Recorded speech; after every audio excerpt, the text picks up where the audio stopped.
How would you like to pay? ငွေသားနဲ့ပေးမယ်အဲ့လိုပြောတဲ့အခါ in cash လား by cash လား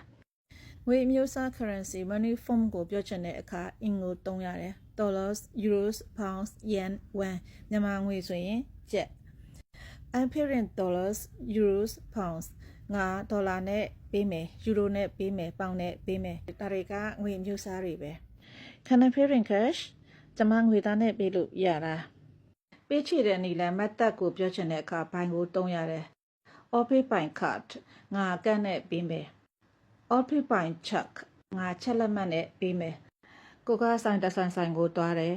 How much would like to pay ဘယ်လိုပေးချင်လဲတစ်ဖက်ကဒီလိုမေးလာခဲ့ရင် Can I pay in cash ကျွန်မငွေသားနဲ့ပေးလို့ရလားဒါမှမဟုတ်ဘူးဆိုရင် Can I pay by KP ကျွန်မ KP နဲ့ပေးလို့ရလားကိုပေးချင်တဲ့ပုံစံမျိုးနဲ့ငွေသားနဲ့ဆိုရင် in cash KP နဲ့ဆိုရင် by KP